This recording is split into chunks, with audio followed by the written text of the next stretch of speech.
So in college, I was a government major, which means I had to write a lot of papers. Now, when a normal student writes a paper, they might spread the work out a little like this. So, you get started maybe a little slowly, but you get enough done in the first week that with some heavier days later on, everything gets done and things stay civil. And I would want to do that like that. That would be the plan. I would have it all ready to go, but then actually the paper would come along, and then I would kind of do this. And that would happen every single paper. But then came my 90-page senior thesis, a paper you're supposed to spend a year on. I knew for a paper like that, my normal workflow was not an option. It was way too big a project. So I planned things out, and I decided it kind of had to go something like this. This is how the year would go. So I'd start off light, and I'd bump it up in the middle months. And then at the end, I would kick it up into high gear. It's just like a little staircase. How hard could it be? Just walk up the stairs. No big deal, right? But then, funniest thing happened. Those first few months, they came and went, and I couldn't quite do stuff. So we had an awesome new revised plan. But then those middle months actually went by, and I didn't really write words. And so we were here. And then 2 months turned into 1 month, which turned into 2 weeks. And one day I woke up with 3 days until the deadline, still not having written a word. And so I did the only thing I could. I wrote 90 pages over 72 hours, pulling not 1 but 2 all-nighters. Humans are not supposed to pull 2 all-nighters. Sprinted across campus, dove in slow motion, and got it in just at the deadline. I thought that was the end of everything. But a week later, I get a call, and it's the school. And they say, "Is this Tim Urban?" And I say, "Yeah." And they say, "We need to talk about your thesis." And I say, "Okay." And they say, "It's the best one we've ever seen."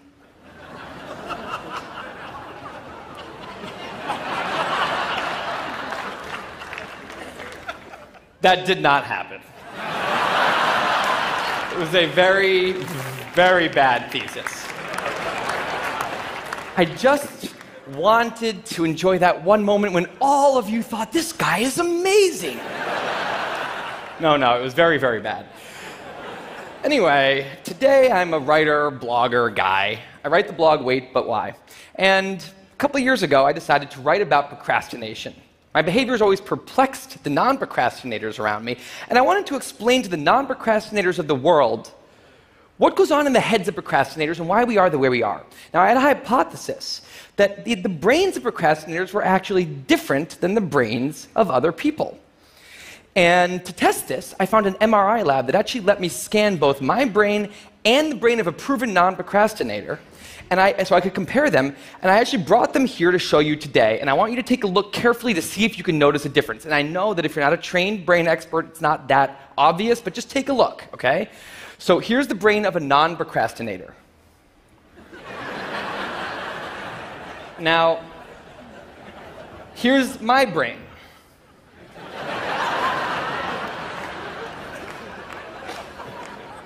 There is a difference. Both brains have a rational decision maker in them, but the procrastinator's brain also has an instant gratification monkey. Now, what does this mean for the procrastinator? Well, it means everything's fine until this happens. So the rational decision maker will make the rational decision to do something productive, but the monkey doesn't like that plan.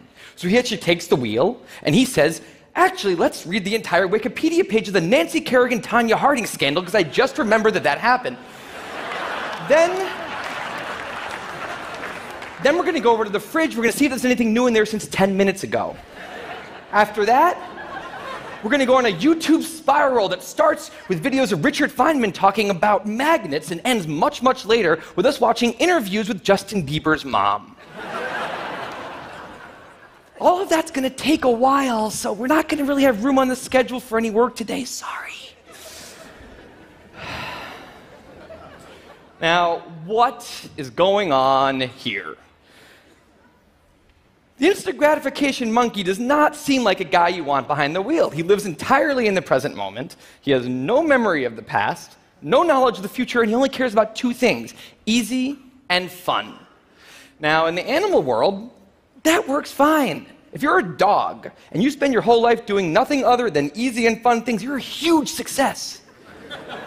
And to the monkey, humans are just another animal species he has to keep well slept, well fed, and propagating into the next generation, which in tribal times might have worked okay. But if you haven't noticed, now we're not in tribal times. We're in an advanced civilization, and the monkey does not know what that is, which is why we have another guy in our brain, the rational decision maker, who gives us the ability to do things no other animal can do. We can visualize the future. We can see the big picture.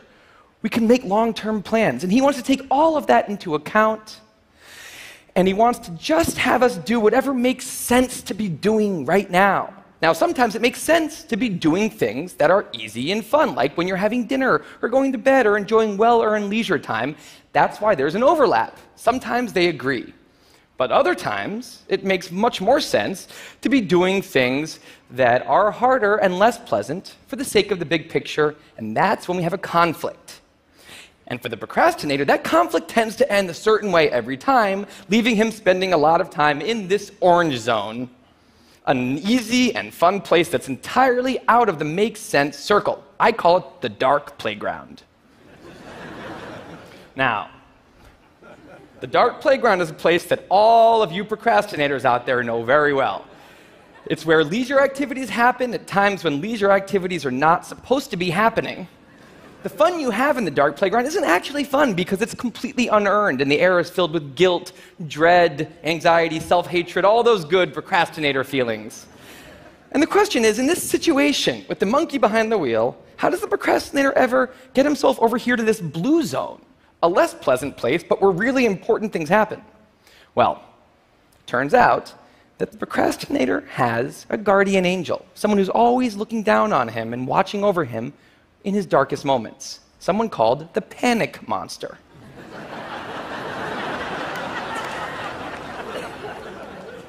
Now, the panic monster is dormant most of the time, but he suddenly wakes up anytime a deadline gets too close or there's danger of public embarrassment, a career disaster, or some other scary consequence. And importantly, he's the only thing that the monkey is terrified of.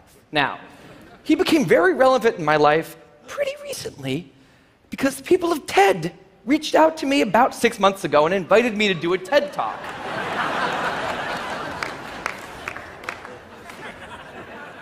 Now, of course, I said yes. It's always been a dream of mine to have done a TED Talk in the past.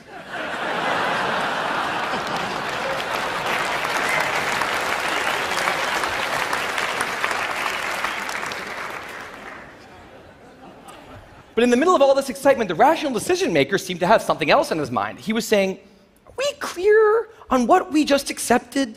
Do we get what's going to be now happening one day in the future? We need to sit down and work on this right now. And the monkey said, totally agree, but also let's just open Google Earth and let's zoom into the bottom of India, like 200 feet above the ground, and we're going to scroll up for 2.5 hours till we get to the top of the country so we can get a better feel for India.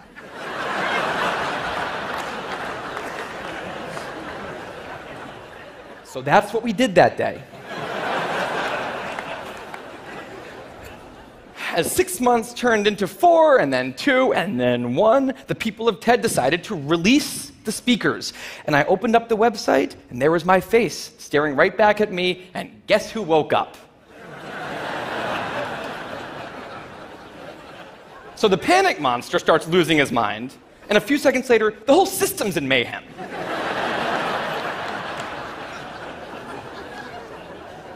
And the monkey, who, remember, he's terrified of the panic monster, boom, he's up the tree. And finally, the rational decision maker can take the wheel and I can start working on the talk. Now, the panic monster explains all kinds of pretty insane procrastinated behavior, like how someone like me could spend 2 weeks unable to start the opening sentence of a paper and then miraculously find the unbelievable work ethic to stay up all night and write 8 pages. And this entire situation with the 3 characters, this is the procrastinator's system. It's not pretty, but in the end, it works. And this is what I decided to write about on the blog just a couple years ago. Now, when I did, I was amazed by the response. Literally thousands of emails came in from all different kinds of people, from all over the world, doing all different kinds of things. These were people who were nurses and bankers and painters and engineers and lots of PhD students. And they were all writing saying the same thing. I have this problem too. But what struck me was the contrast between the light tone of the post and the heaviness of these emails. These people were writing with intense frustration about what procrastination had done to their lives, about what this monkey had done to them. And I thought about this, and I said, well, if the procrastinator system works, then what's going on? Why are all these people in such a dark place? Well, it turns out that there's two kinds of procrastination. Everything I've talked about today, the examples I've given, they all have deadlines. And when there's deadlines, the effects of procrastination are contained to the short term because the panic monster gets involved. But there's a second kind of procrastination that happens in situations when there is no deadline. So if you want to have a career where you want to be a self-starter, something in the arts, something entrepreneurial, there's no deadlines on those things at first because nothing's happening at first, not until you've gone out and done the hard work to get some momentum, to get things going.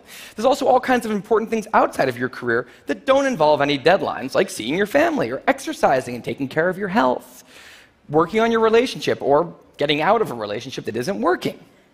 Now, if the procrastinator's only mechanism of doing these hard things is the panic monster, that's a problem because in all of these non-deadline situations, the panic monster doesn't show up. He has nothing to wake up for. So the effects of procrastination, they're not contained. They just extend outward forever. And it's this long-term kind of procrastination that's much less visible and much less talked about than the funnier, short-term, deadline-based kind. It's usually suffered quietly and privately, and it can be the source of a huge amount of long-term unhappiness and regrets.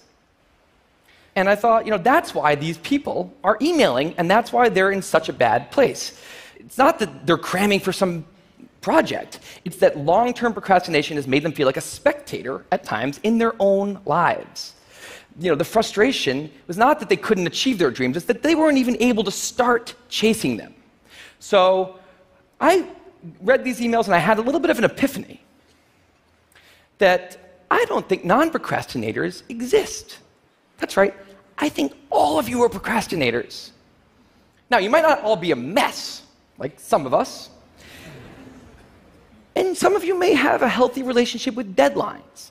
But remember, the monkey's sneakiest trick is when the deadlines aren't there. Now, I want to show you one last thing. I call this a life calendar. That's one box for every week of a 90-year life. That's not that many boxes, especially since we've already used a bunch of those. So I think we need to all take a long, hard look at that calendar. And we need to think about what we're really procrastinating on, because everyone is procrastinating on something in life. We need to stay aware of the instant gratification monkey. That's a job for all of us. And because there's not that many boxes on there, it's a job that should probably start today. Well, maybe not today, but sometime soon. Thank you.